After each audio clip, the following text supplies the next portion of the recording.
Hey there, spooky friends, and welcome to another episode of Storytime with the Scariest Podcast. Woo! I'm Robin Grace, this is Adam Diaz, and today we're here with some more homegrown horror. Adam, why don't you tell us what those are? Homegrown horrors are the wonderful stories sent to us by you, the listener/viewer, and they can be stories that are paranormal, supernatural, spiritual, coincidental, sometimes extraterrestrial, or true crime in nature. It could be your story, a friend, or a family member's if they give you permission to pass it on.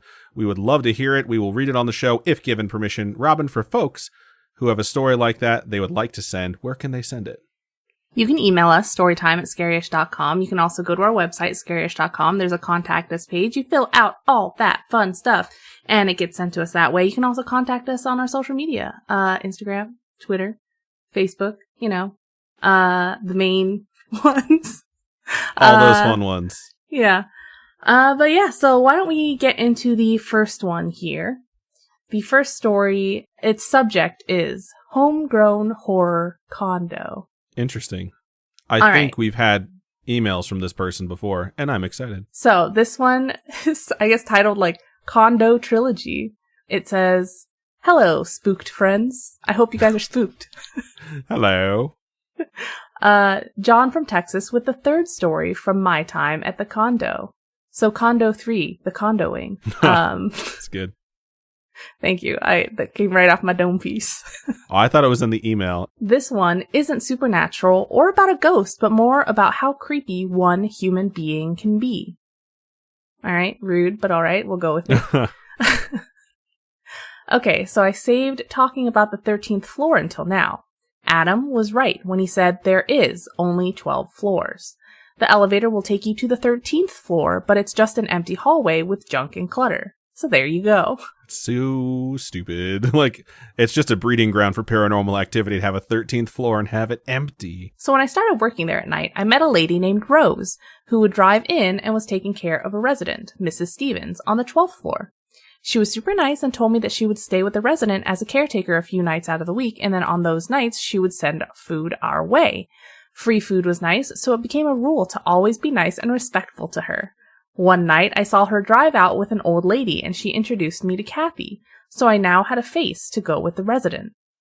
Well, there was a catch with Rose, as she would call a lot during the night and complain that she would hear loud steps above her and wanted us to go check it out. Of course, now learning yourself that there's no 13th floor, we would find this odd, but of course, we would go look anyway. So, this became almost like a nightly duty and became normal. One night, I ran into the condo manager and I told him I was going up to check a noise from a complaint from the Stevens resident on the 12th floor. He looked upset and demanded to know what was going on and that he would go talk to her to make sure he took care of it. Well, later on, he calls us to bitch us out to make sure we respond to the calls quicker due to her being elderly. Anyway, at the end of my last week I was there, shit got real and crazy as a van drove up while I was in the guard shack at night. A man and his family looked at me smiling, saying, "Hey, it's us." I pretended to give a shit and said, "Great, who are you?" He looked confused and said, "I'm Robert." "Robert Stevens? My mother lives here." I said, "Oh, yes, sorry, I never met you before." We had a note from the previous shift from the manager saying guests would arrive for Mrs. Stevens to let them in. I said, "Sorry for the mishap, so go ahead and I'll call Rose to let her know." The man looked confused and said, "Who's Rose?" I thought he was playing around and said, "Your mom's caretaker," and kinda laughed. He looked at me upset, saying, "She doesn't have a caretaker named Rose," and then he drove in. I freaked out and radioed my partner to meet the family and go up with them. I called the manager and told him what had happened, and he said that he would go meet them. I spent an hour pacing around the guard shack wondering what was going on. Then I saw my partner sprinting to me saying, "Hey, the manager's coming down here. He called the police, and you ain't gonna believe what happened." Before she could say anything else, I see the manager and he tells my partner to go meet the family and wait for the police. He looks upset at me and says, "Hey, you have any idea what's been going on?" I said, "What happened?" He asked me, "Do I know who Rose is?" And I said, yeah, her caretaker. That's what I was told since I started. He slammed his fist on the counter and said, "No, she is not her caretaker. You guys have been letting in a stranger this whole time. This lady has been living in that condo using Mrs. Stevens' phone and using her credit card to buy food every night she's here. She's been using the phone so that her son would see the bill and think it's active, and he would keep paying for it. I said I had no idea, but hey, I saw Rose with Kathy leave one time. He said Kathy is Mrs. Stevens' real caretaker. She's the one who answers the door to anyone, but she got sick months ago and made a deal with the Stevens' son to stay at the condo and not have to drive home on her days off. He looked at me pissed, screaming, "You guys fucked up." I said I was doing my damn job. I held back what I really wanted to say at that moment because everybody does, right? When you're having an argument. Yeah, especially with your boss. I think everyone holds him back except me. I have shouting matches with my bosses. Yeah. The police arrived and talked to everyone, made a report. Then one cop put Kathy in the back of the car while the other cop came to the shack to get more info on me and my partner. He had no problem telling me everything that had happened. I asked why Kathy was being arrested. He said Kathy was the real caretaker, and she made a deal to stay at the condo for free with the son as long as she took care of Mrs. Stevens, and that he would pay for everything. Well, she lied about being sick, so he would take pity on her and use their money to hire a caretaker of her own, who is Rose, to watch over Mrs. Stevens. The cops said the son would call the manager sometimes to make sure his mom was taken care of and that Kathy was there doing her job, yet he never noticed Rose, nor did he really see Mrs. Stevens. He said that the manager had a lot of blame, but doubted he would man up and say it. After the police left, the son came to the guard shack and said he was angry, but he can see where it could be confusing. But as long as his mother was safe and taken care of, he was relieved. Before the shift was over, around 6 a.m., the manager called when my partner was in the shack to say he was sorry for yelling and to make sure that I got the message. I left that job the next night, and I still throw the finger to that place whenever I pass by, hoping the manager gets that message. Wow. Sorry if the email's long, and sorry it took so long to write in again. I had finals to take while dealing with diverticulitis. What is that? I've heard the word. I have no idea what it is. All right. Yeah, no, totally understand. We all have things in our life that we got to deal with, but that's nuts. Yeah, that's fucking crazy. It's like you're literally paying someone else to do your job, but you're paying them with someone else's money so you can have a free place to stay. Yeah. And like at first you think Rose is the bad guy here, and then you start hearing more and more about it. You're like, Rose probably just thought she was a caretaker, and then later on found out like, oh wait, like have I done something wrong? And the police is like, I guess not, and they have to arrest Kathy. That shit's pretty much nuts. Because Kathy's the one swindling the money, really. Yeah, 100%. Either way, like that story is bonkers, and yeah, thank you so much for sending it in. We totally understand when people are like they have stuff going on in their lives and it takes a while to follow up. So it is what it is, but we appreciate you sending that in. Yeah. So thank you. Thank you. All right, so I'm gonna go ahead and move into my first story of the show, and this one's subject is kind of long. A collection of stories sandwiched in between me talking about my cat you may read on the pod. Oh, I forgot to tell you. Okay. Another reason why I was a little late for the stream for this episode was because there was the cutest fucking cat outside. It's a black and white cat, and it was like it was under the pilot. And so it was just sitting there, like sniffing the pilot, and then it came out, and then it laid down, and then it was rolling around on the ground like a cute fucking cat. And so we got out of the car and walked towards it, and it skittered away a little bit, and then we both got down, like knelt down and looked at it, and we're just like, come here, come here, kitty. And it was just meowing so much, and it just walked over really fast. And then it just like rubbed itself all over us. It was so cute, and we petted it. And it was such a cute cat, and it like did not want us to stop petting it. It was so cute. A few questions. Is Jules not allergic to cats? I don't know. Did she have an allergic reaction to petting the cat? Not that I know of yet. Okay, cool. Then that answers that question. Also, was it like to wear a collar? Why didn't you own this cat? Why do you not have a cat right now? Jules said that everyone in the neighborhood says not to let it in your house because it'll never leave. Wow, that's the point. That's owning a cat. All right, I'm going to go ahead and move back into the story now that Robin's had her recovered memory about a cat that she saw today, which is it was so cute. A very Robin thing to do. All right, story starts out like this. Hello, Adam, Robin, and Spooky Mom. Hello. Hello. It's Jessica, she, her again. It has taken me some time to write to you guys since my last story, which was read on Storytime 50-something. I'm not sure if you guys remember. And we're on what, 1-something? This is 184. Holy shite. We've had a lot. It has taken me some time to write you guys since my last story, which was read on Storytime 50-something. I'm not sure if you guys remember, but I wrote about my sleep paralysis and the dogs reacting to the shadow figure. I do remember that one. Anyway, I could be lying, by the way. I usually am when I say I do remember that one. This one does sound familiar, but I'm not 100% sure. Anyway, I wanted to write you guys about other stuff that's happened, but I'm a procrastinator, so I'm just writing it all in one go. Sorry for how long this email got, but I kind of like how it all turned out. Anyway, here we go. Part 1. So I'm going to read part 1. We'll take a break, and then Robin will read part 2. Take a break. Part 1 is titled The Shared Dream. I would like to preface this story by sharing a bit about my omen baby, Tommy. All right. He was a black and white 14-pound cat. I used to call him my shadow because he would follow me all over our apartment and was constantly at my side. My depression was at its worst in my teen years and early 20s, and I used to suffer from panic attacks pretty frequently. Whenever it got pretty bad, he would always be by my side, just purring away until I would calm down.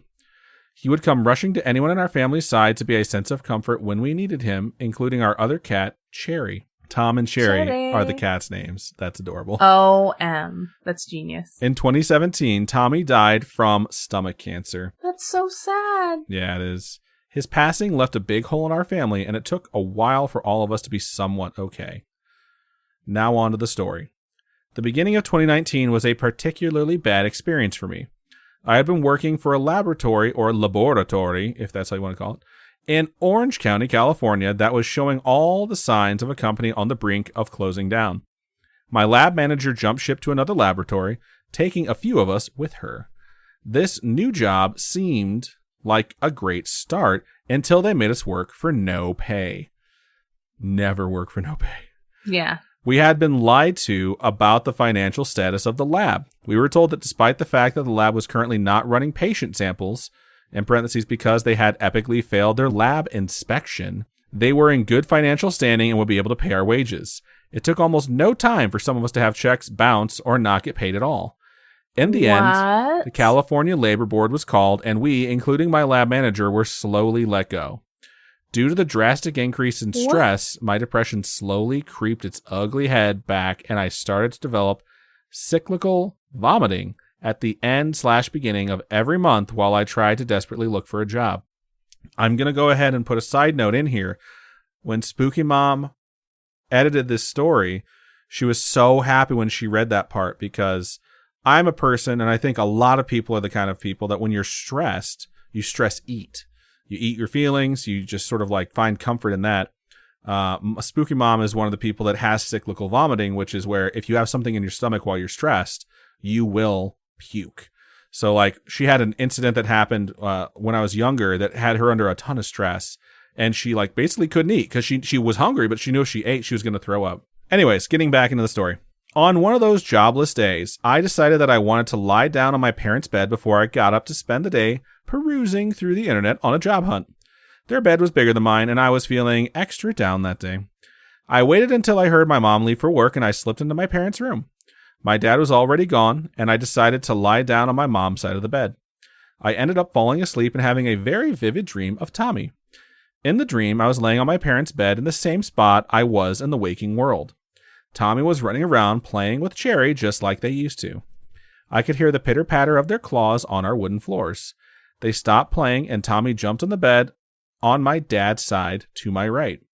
He walked across the bed, got on top of my chest, and started purring while I stroked his cheeks and head like I used to do. The dream felt so real. I could feel the bed shake when he jumped on it, and I could feel his weight on my chest. I woke up feeling a lot calmer that morning about having to face another daunting day. I wound up forgetting about my dream and went about my business. 2 days later, my mom, brother, and I were lounging around talking about nothing in particular when my mom said, "I dreamt about Tommy 2 days ago." She proceeded to describe her dream about how Tom and Cherry were running around and how Tommy jumped on her bed. I interrupted her and asked, "Did he get on your chest and start purring while you were petting him?" She looked a bit shocked and said, "Yeah, did I tell you this already?" I told her that I had the same dream 2 days ago, too. Apparently, we both had the same dream on the same spot in her bed, hours apart from each other. It's like he's there. That's like the spirit of them being there. The cat came back and was like, everyone needs to be cuddled a little bit and feel better. It goes on to say, my skeptical brain thinks it's just a coinky-dink, but there is a part of me that likes to believe that he felt that we needed him and came to comfort us, and also to have some playtime with Cherry. That is sad and touching and absolutely adorable. And that is the first half. That is part 1 of the story. So at that spot, we're going to take a break, and then we'll come back, and Robin will read the second half of this email. All right. Welcome back to the other side of the episode. I'm ready for my second story. Are you ready for my second story? I'm ready for the second half of that story. All right. So the second half of this email goes sleep paralysis stories. So that's part 2. Part 2. That's usually what you say. Even though I'm pretty sure that doesn't mean 2, does it? Do? I don't know. Actually, come to think of it, all I know is when you say anything part 2, I think of Hot Shots, and I think of the scene where he uses a chicken as an arrow and shoots the guy in the heart with a chicken. Is that the one where they have the fight with the fists and he dips his fists in candy? Yeah, it's making fun of that kickboxer scene where they dip their fists in like nails and broken glass, and then it cuts to him and he has caramel on his hands, and it's like the crowd is chanting like gummy bears, sprinkles, sprinkles. Anyways. If you've never seen Hot Shots Part 2, you did not grow up in the 90s and you're not as stupid as I am, so congratulations. Yeah, when he told me about this movie, oh my god. Anyway, okay, so continuing on. This story is about sleep paralysis, not stupid movies. In 2020, as the entire world went to shit, my girlfriend and I finally moved into our own place. For the first 2 weeks of us moving into our new apartment, I would spend the nights alone since I moved in first. I've always experienced sleep paralysis throughout my life, but the experiences have always been isolated and far apart from each other. But for those 2 weeks, I had sleep paralysis moments almost nightly. Since we did not have furniture yet, our mattress was on our carpeted bedroom floor. Our apartment is a loft, so our bedroom and bathroom are upstairs. The way the mattress was placed, you can see when someone comes up as they turn the corner into the bedroom. On the first night, I abruptly woke up in the middle of the night and discovered I couldn't move. I knew it was another sleep paralysis moment, and I was just waiting for it to pass. That is when I heard something running up the stairs. As it came all the way up to the top, I saw the shadow of a head slowly peeking from around the corner. It was low to the ground, as if this thing was on all fours on the stairs. It looked at me, and it darted back down the stairs. I heard it run down, stop, and run back up the stairs and peek again, like it was playing peekaboo. It happened over and over again until I was finally able to jolt out of bed. I turned on the lights and checked our stairs, but I saw nothing. There was nothing I could do, so I went back to bed. This could be a multitude of things, right? It could be a scary demon thing, or it could be the spirit of a dog that used to live there. Yeah. That liked to run up and down the stairs. It could be that. You know? It could be a hallucination from sleep paralysis as well. Yeah. But you never know. The ghosts of animals past. This could be the animal episode, babe. Wow. Could be. Alright, so on another night, I woke up and couldn't move my body, except for my head. I looked to the left of me and saw a figure. That is not a cute animal. And it was standing next to the mattress, staring at me. They were bent over at about a 90-degree angle, and although I couldn't see distinguishing features, I knew it was watching me. It started to slowly tilt its head and move closer to me. I panicked and shot both of my legs up trying to get away. This triggered 2 of the gnarliest Charlie horse cramps on both my legs that I've ever experienced. I looked back to spot where I'd seen the shadow figure, but it was gone. I was too scared to go back to bed, so I hobbled my way to the light switch using the Louisville Slugger I kept next to the bed as a cane. I may be in my 30s, but I was scared. I am not ashamed to admit that I needed a bit of light to go back to sleep. We finally ended up purchasing a bed frame and bedroom furniture, but because we are smart peoples, we forgot to purchase a box spring and couldn't sleep on our bed for a while. We had to purchase an air mattress, which I placed in the middle of our living room. The first night I slept on the air mattress was also the last time I've had a sleep paralysis moment in that apartment. I again abruptly woke up in the middle of the night, unable to move. I felt as if something was clawing its way around on the mattress, making it shake. It stopped by my feet, and I could feel the mattress indent, as if something was pushing down with both hands. I couldn't see anything, but I heard a whisper say, "We are still here." I then felt something jump on the mattress and curl up next to me. While the entity by my feet felt sinister, the entity on my side felt safe, calm, and familiar, like the echo of a 14-pound cat trying to comfort me when I needed him the most. Aww. I'm telling you, ghost dog. Fucking ghost dog, dog. Why are you saying ghost dog when it's just going back to the cat from the beginning?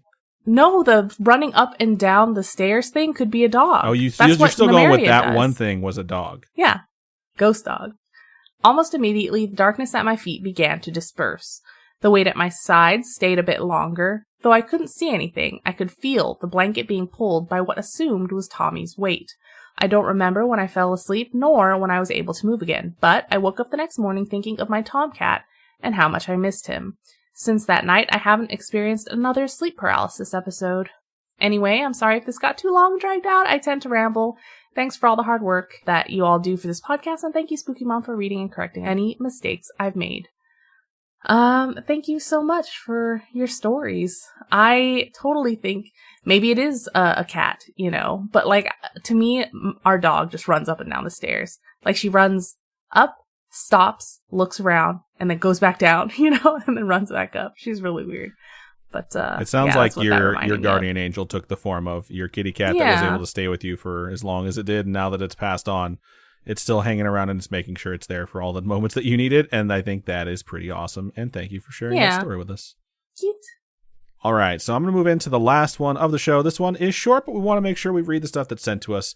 This is from someone who is anonymous on Facebook, and it goes like this. So my sister introduced me to your podcast. Shout out to your sister. Ooh, your sister has good taste. I have what is called prophetic dreams. They are scary. I have pathetic dreams. Wow. They are scary, just weird when they happen. I was with my ex-fiance and had one where I was dating a different man. Uh-oh. The fact that you said ex-fiance makes me think your prophetic dream was about this man. I was living with the ex-fiance and jobless at the time. Once I started a new job, I met the man that was in the dream, and things were already starting to go south with my ex-fiance. That is the only time that my dreams have made sense. Some happen, and it will be as soon as 1 month. Some happen, and it will be almost 5 years later until they happen in real time. Apparently, it is common with some of the women in my family to have these prophetic dreams, but we do not openly talk about it because it scares those who don't have them. That's it. That's crazy. I know people in my family have had prophetic dreams before, or what they believe to be prophetic, I've had like one dream in particular that I remembered being so random and weird. I remembered all the details of it, and then those exact things happened later. So I guess you could say that was prophetic. And then I've had like just random dreams that I don't remember, and then you see something happen. Deja vu dreams? Yeah, and then it hits you like, oh man, I dreamt about this. Like I totally remember dreaming about this exact moment. But it's just like snippets, like something seemingly small or innocuous in general. So, yeah. But yeah, it's pretty cool. And let us know if we're in any of your prophetic dreams. I want to know what's going to happen. So I want to thank everyone who sent in their stories for this episode. We sincerely appreciate you sharing those with us. It really does mean a lot to us. If you have a story you would like to share, you can always email storytime@scarish.com. That is our email address. Or go to our website, scarish.com, click on Contact Us, fill out that form. It does come directly to us. Or you can hit us up on our social medias. Facebook is facebook.com/scarishpodcast. Twitter is @scarishpod, and Instagram is @scarishpodcast. We would love to hear from you. Robin, for folks who would like to donate to us, how can they do so? You can go to patreon.com/scarishpodcast. Those are monthly donations. Tiers start at $1. And you can also go to coffee, ko-fi.com/scarishpodcast, and those are one-time donations. All your donations go to helping keep this show afloat. Indeed. And we appreciate... You'll float too. Wow. That's creepy, but I liked it. We appreciate you all, sincerely. That's everything I have for this story time. Robin, go ahead and do your thing and sign us out. Keep on creeping on, and we'll talk to you guys later. Bye. Bye.